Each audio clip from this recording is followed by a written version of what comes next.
When we talk about crime, you usually picture dark alleys and dirty money and smoking guns, not meditation and nice robes. But today we're going to dive into the deeply unsettling case of the Rajneeshi movement. What started as a spiritual commune promising total enlightenment morphed into one of the most bizarre bioterror attacks in United States history. Somehow, profound evil hid behind a mask of absolute peace. The story begins, as most cult stories do, with the enigmatic guru Bhagwan Shree Rajneesh and his lieutenant or second in command, Anand Sheela. They descended upon a quiet stretch of rural Oregon to build a multi-million-dollar compound. As tensions with the local townspeople hit a boiling point, the cult's leadership hatched an incredibly sinister plan to seize political control of the region. Their strategy? To rig an upcoming Wasco County election by incapacitating the entire local voting population. Yes, this story involves the poisoning of 10 local restaurant salad bars with a highly contagious strain of salmonella, and the aftermath that left 751 innocent victims violently ill. Let's dive into this bizarre story. Let's get spooky. Hey, spooky people, it's your best friend Kenny. The rise and sudden collapse of the Rajneeshpuram in Central Oregon during the 1980s is one of the most remarkable studies in American religious and legal history. What began as an experimental utopian community in the high desert landscape of Wasco County turned into a heavily militarized and aggressively hostile compound. The commune's leadership operated under an intense siege mentality and a total disregard for, well, the legal system. They orchestrated an array of criminal enterprises. In the fall of 1984, the unsuspecting residents of Dalles, a small agricultural town located along the Columbia River, suddenly found themselves the unwitting victims of a biological weapons deployment. Over 700 people were violently sickened in an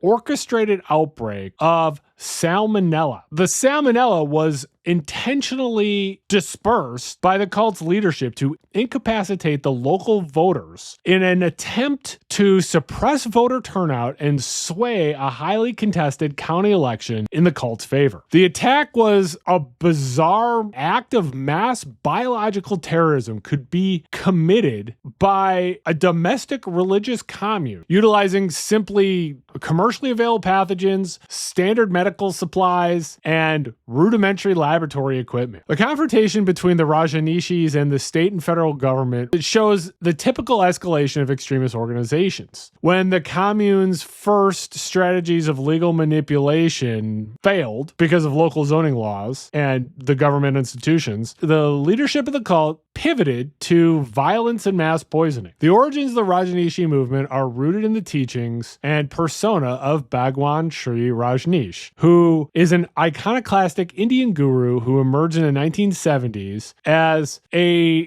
guru for Western people disillusioned with traditional religious dogmas and society. He was born Chandra Mohan in 1931, and he began his public career as an academic before transitioning into a spiritual leader and then transitioning into a cult leader. By the early 1970s, Rajneesh was in Mumbai, and he had a devoted international following. In 1970, he introduced his signature technique, dynamic meditation, a chaotic method that involved rapid hyperventilating breathing and cathartic emotional release, along with ecstatic dancing to music. In 1971, he adopted the title Bhagwan Shree Rajneesh. Bhagwan translates roughly to Blessed One, a term in Indian traditions to denote a human being who has the divine. There were a lot of spiritual leaders in this era. Rajneesh would praise capitalism and consumption. He would claim that poverty continued to exist globally only because traditional religions glorified it and enabled it. His teachings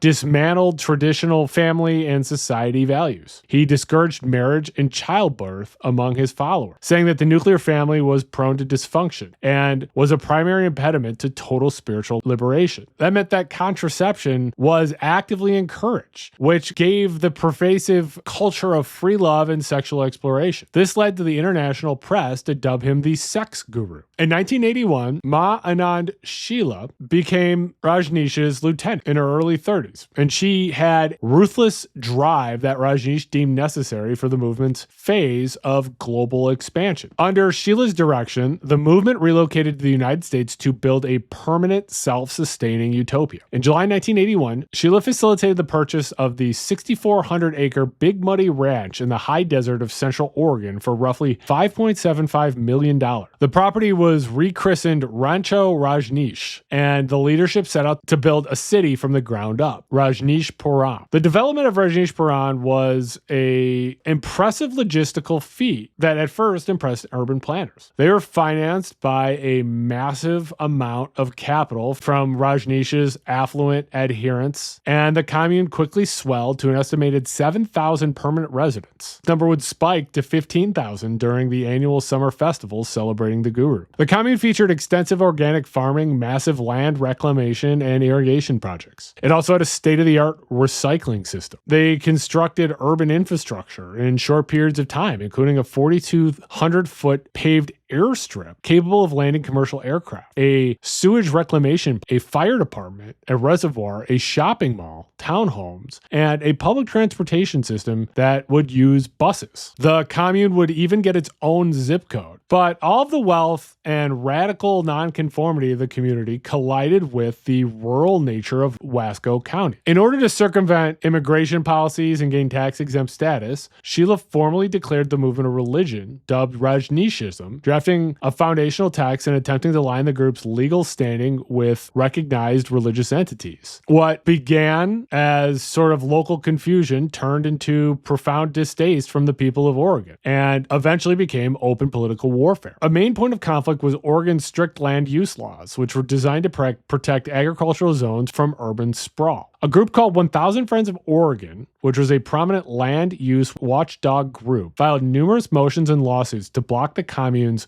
rapid development. They would successfully argue, that the creation of a densely populated city on land strictly zoned for agricultural use was a violation of these state statutes. In response to these legal problems and the refusal of the county commissioners to give more building permits, the Rajneeshis began a hostile political takeover. They recognized that the nearby town of Antelope could be easily overpowered because it only had about 40 elderly residents. Sheela would direct approximately 60 of the followers to move to the town in early 1982. The original residents tried to disincorporate the town to save it from the cult, but the effort failed due to the influx of the new Rajneeshi voters. The cult seized total control of the city council in November 1982, raised property taxes to force out elderly residents living on fixed incomes, and renamed a local landfill the Adolf Hitler garbage dump. They then voted to officially rename the town Rajneesh. As this was happening, the commune began getting extremely paranoid.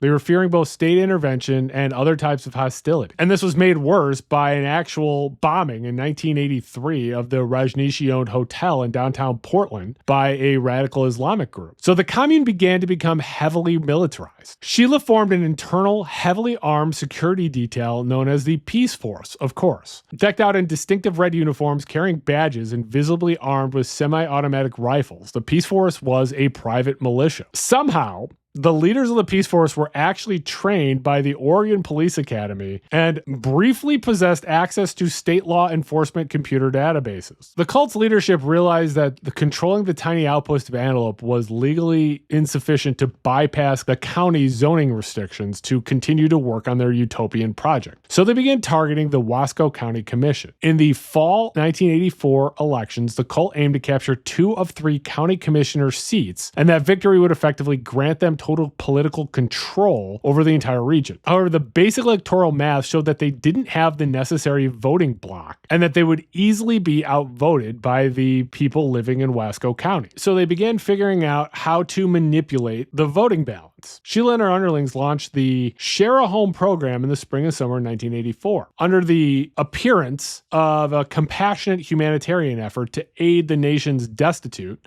the cult chartered Greyhound buses and transported between 3,000 and 3,500 unhoused individuals from inner cities across the United States directly into Rajneeshpuram. The point of this program was to register these transient individuals as Wasco County voters who were sympathetic to the cult's candidates. Obviously, there was a significant logistical strain of abruptly housing, feeding, and managing thousands of these people. So to maintain control over this new population, they began drugging them with Haldol, a prescription antipsychotic tranquilizer. The drug was mixed into the food and beer to suppress aggression and make them compliant. But Oregon state medical officials began to question the large commercial purchases of Haldol by the commune's pharmacy. So Pooja ordered her staff to falsify medical records to disguise what they were doing with the drugs. She took to addressing the homeless population, publicly berating the big ones and demanding strict adherence to the commune's rules. The blatant voter packing scheme drew the attention of state election authorities. Wasco County Clerk Sue Profit and Oregon Secretary of State Norma Paulus recognized that there was a threat to electoral integrity. Paulus enacted emergency highly stringent voter registration and residency requirements,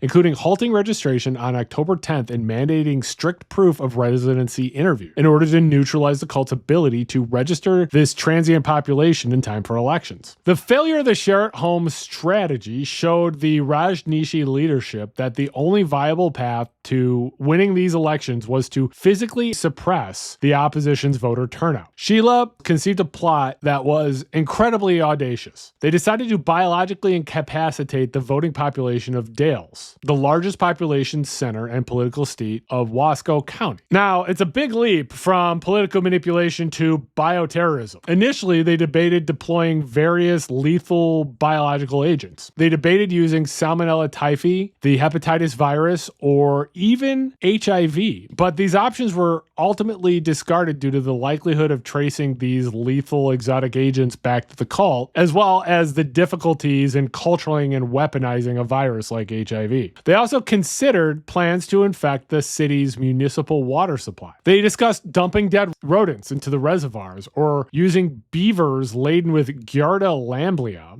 which is a parasite that causes beaver fever. But the logistics of blending the animal carcasses and bypassing the heavy iron screens and chlorine treatments of the town's water tanks made the plan seem not viable. So the leadership decided to use Salmonella enterica serotype typhimurium, which is an agent that causes non-lethal but severely incapacitating gastroenteritis.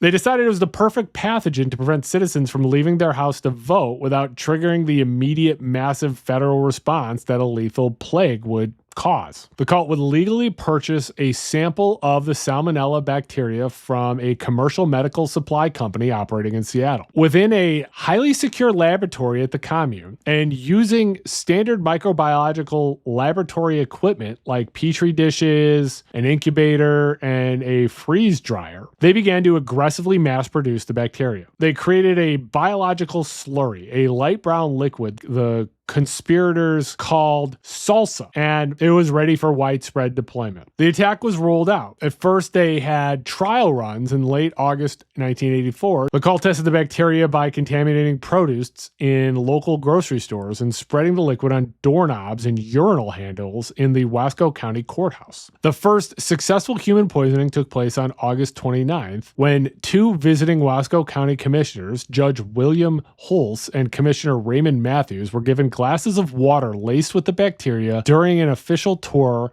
of Rajneeshpuram. Both became severely ill, and one required hospitalization. Following these covert tests, the main attack phase targeted the public of Dalles. Between September 9th and October 10th, 1984, covert teams from the cult stripped off their recognizable red and maroon garments and dressed in nondescript conventional clothing. They would infiltrate 10 targeted restaurants across the cities. The operatives dispersed the liquid salmonella across salad bars, poured it into commercial salad dressing, and slipped it into coffee creamers. Pooja personally oversaw much of the operation. The impact of the attack was devastating and immediate. 751 people contracted salmonella. The symptoms that these people had included violent, uncontrollable diarrhea, high fever, intense chills, nausea, vomiting, severe abdominal cramps, and bloody stools. And the victims spanned all demographics, highlighting the fact that the biological attack didn't target a specific age group or race or religion. Victims ranged from an 87-year-old to an infant born just 2 days after the mother's infection. 45 people suffered complications severe enough to require long-term hospitalization. Despite inflicting widespread suffering and terror, the plan didn't achieve its political objective. The wave of illness did not depress voter turnout. In fact, the local population realized there was a threat to their community. On Election Day in November 1984, Wasco County residents turned out in historic numbers, specifically to vote against any Rajneeshi-affiliated candidates. The cult would realize their complete failure, withdraw their candidates from the ballot entirely prior to the final tally. The sudden explosion of severe gastroenteritis in the Dalles immediately triggered a massive investigation by the Oregon Health Authority and the Federal Centers for Disease Control and Prevention. The medical investigators documented through active surveillance that the outbreak occurred in two distinct massive waves. The first from September 9th through 18th, and the second from September 19th through October 10th. Through studies conducted among the restaurant patrons and employees, investigators pinpointed that eating from salad bars was the overwhelming major risk factor for infection. This is why you shouldn't eat salad anyway. 8 of the 10 affected restaurants operated self-service salad bars, compared to only 3 of the 28 unaffected restaurants in the city. But establishing the origin of the bacteria was confusing. Following their protocols, the CDC could not identify a common municipal water supply, a common contaminated food item, or any shared supplier or distributor linking all of these 10 restaurants. And stool testing of employees showed that while some ill workers may have inadvertently helped spread the second wave of the illness, they were not the initiating cause. In the aftermath, they didn't have concrete physical proof of a malicious actor. So public officials attributed the outbreak to poor food handling and cross-contamination by the restaurant staff. Although there were suspicions lingering, it shows that the cult had impressive operational security that the CDC could not definitively declare it an act of bioterrorism. The breakthrough in the investigation came from the implosion of the commune itself. In early 1985, U.S. Congressman James H. Weaver publicly suggested in a speech to the House of Representatives that the Rajneeshis were directly behind the outbreak, citing the group's political motives, medical capabilities, and ongoing frauds. But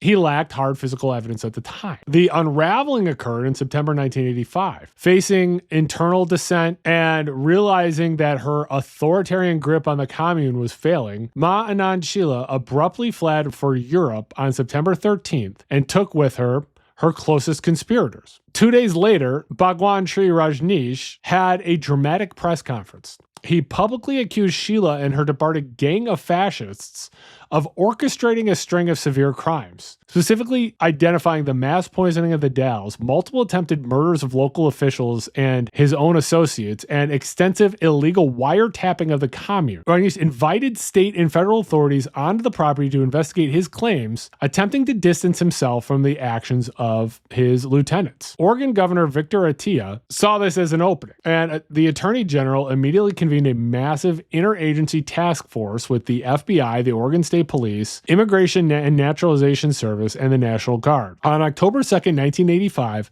50 heavily armed investigators came to Rancho Rajneesh to execute search warrants. The physical evidence uncovered was staggering, and it would validate the bioterrorism theory. Inside the Rajneesh Medical Center clinic, investigators seized glass vials containing Bacterial discs of salmonella. Subsequent laboratory analysis conducted by the Oregon Public Health Laboratory matched the seized bacteria identically to the unique outbreak strain that had sickened the 751-town residents a year prior. Investigators also discovered the freeze dryer used for the mass pathogen production, dark literature on biological warfare, and highly incriminated invoices from the American Type Culture collection detailing an aborted attempt to purchase the lethal Salmonella typhi. And witnesses would begin cooperating. The mayor of Rajneeshpuram, David Barry Knapp, turned state's evidence and cooperated extensively with the FBI. He had detailed the inner workings of the plot, testifying that Sheela had explicitly discussed using sickness to suppress voter turnout. He testified that Sheela had played doubters a muffled audio tape of Rajneesh's voice saying that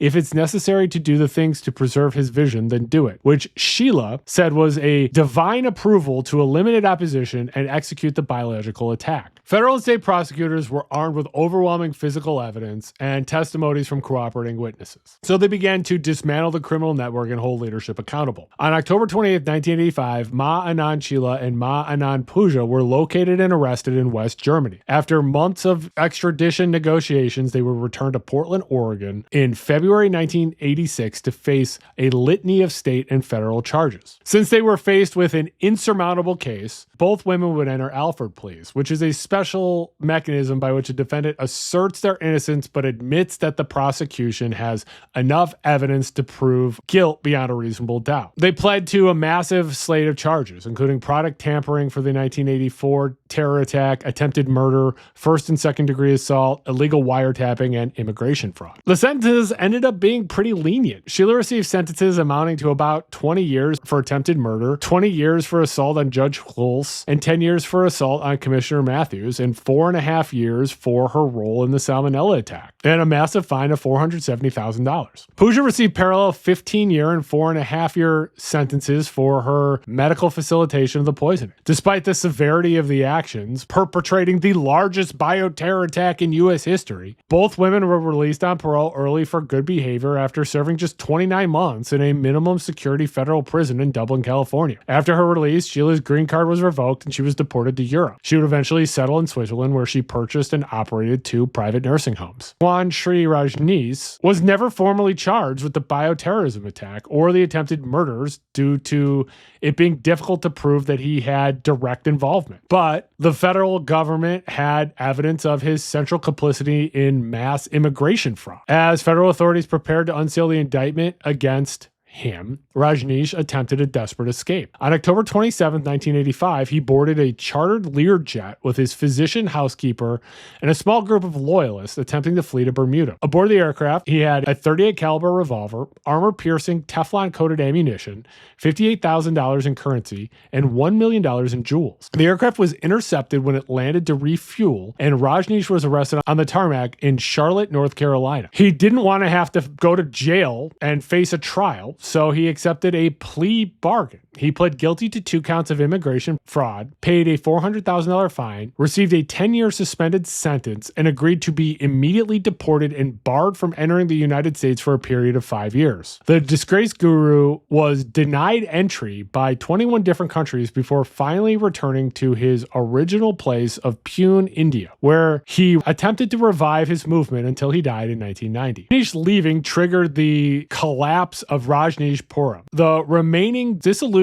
disciples gathered at the Commune's outdoor crematorium on September 30th, 1985, where they burned 5,000 copies of the Book of Rajneeshism, alongside the distinctive robes previously worn by Sheela. They didn't have a leader, their finances were seized by the state, and the mythology was shattered. By 1986, Rajneeshpuram was abandoned, becoming a sprawling, high-desert ghost town. The infrastructure would be eventually acquired and repurchased as a Christian youth camp. It's pretty terrifying to think about the mental leap it takes from a group preaching peace, love, and spiritual enlightenment to pivot into biological warfare. We take the safety of our daily routines for granted. You expect to be able to go to a pizza place or the food hall and then expect to be able to go to your family without a second thought. This case shattered that illusion entirely, turning everyday public spaces into ground zero for a calculated domestic terror plot. From a legal perspective, this case is a mind bender. Looking at the sheer logistics of prosecuting a massive coordinated salmonella outbreak is crazy. You can't look for fingerprints or a murder weapon. You're tracing microscopic pathogens back to a secret makeshift laboratory hidden inside a heavily armed commune. It's like a movie or a video game. The American justice system